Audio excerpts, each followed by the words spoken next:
Bonjour et bienvenue, voici notre tour d'horizon économique, géopolitique, sanitaire et boursier. Nous sommes le vendredi 20 août.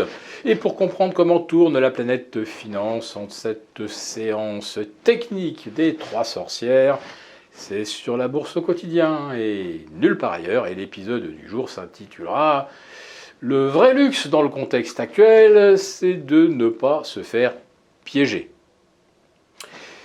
Oui, ceux qui ont cru et qui ont continué d'accumuler des valeurs du secteur du luxe parce que c'est le secteur qui ne baisse jamais, avec un réservoir inépuisable d'acheteurs du côté de la Chine et de l'Asie, et bien voilà que d'un seul coup, ce secteur perd 10%, 10% en une semaine, du jamais vu depuis fin février 2020.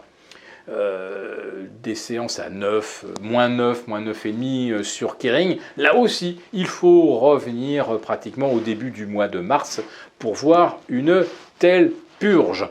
Et cette purge, justement, elle était impossible à voir venir si on reste le nez collé sur ces graphiques, puisqu'il n'y avait strictement, mais aucun signe précurseur de renversement de tendance, ni sur LVMH, Kering, Hermès, L'Oréal, aucun signe technique précurseur.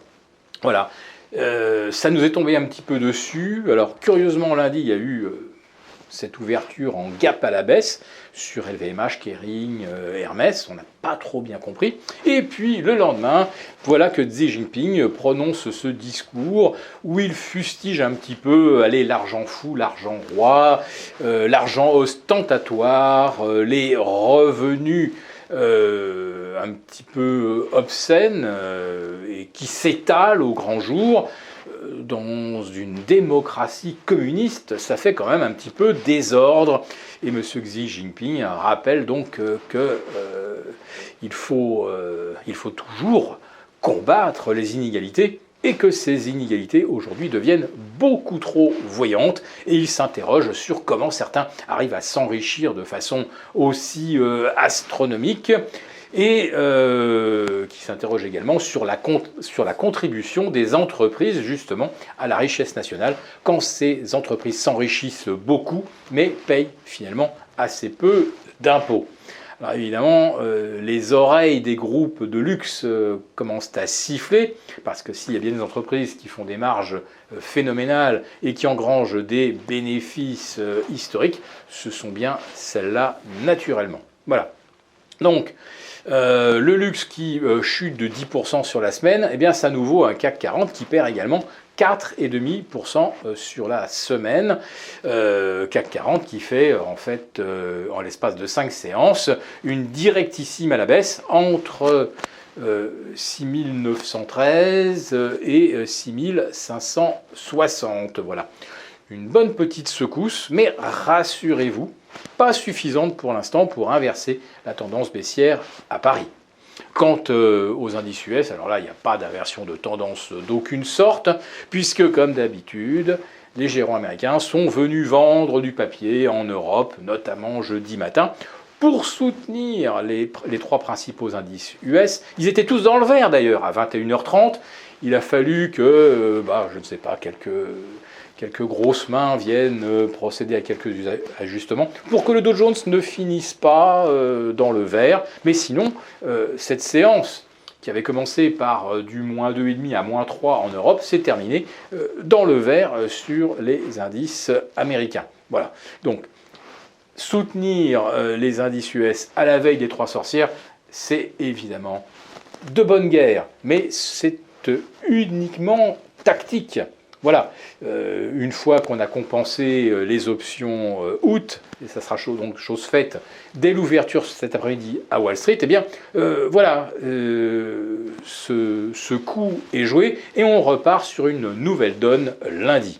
Voilà, donc c'est un petit peu comme vous le savez, à chaque fois, après moi, le déluge. Ce qui compte effectivement, c'est de terminer le tour en engrangeant des gains.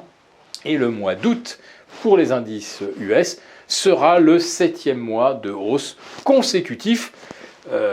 ça paraît beaucoup plus douteux en ce qui concerne l'Eurostoxx et le CAC 40 qui viennent de reperdre donc 4 à 4,5% en quelques séances. Voilà. Donc pour l'instant, pas encore d'alerte à la baisse, mais déjà des grosses soldes sur le secteur du luxe. Et s'il ne rebondit pas rapidement, je ne vois pas comment le CAC 40 pourrait lui aussi tenter le retour sur ses sommets. Sommet historique, vous le savez, à 6944 pour le CAC 40. Mais je vous rappelle que le CAC 40 Global Return, lui, avait culminé aux alentours de 9700 points début septembre 2000 et qu'il venait de culminer vendredi dernier à 19 600 points. Il a donc vu sa valeur multipliée exactement par 2 par rapport au 4 septembre 2000. Donc vous voyez, ça fait quand même de sacrés rendez-vous. Et on va dire qu'on n'était peut-être pas à 30 points près sur le CAC 40 à 21 années de distance, avec un CAC 40 dont la composition n'a plus rien à voir. Donc attention, on n'est peut-être pas à l'abri quand même d'un double top historique.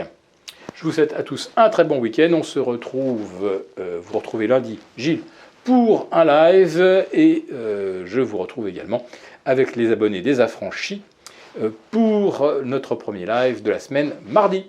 Bon week-end.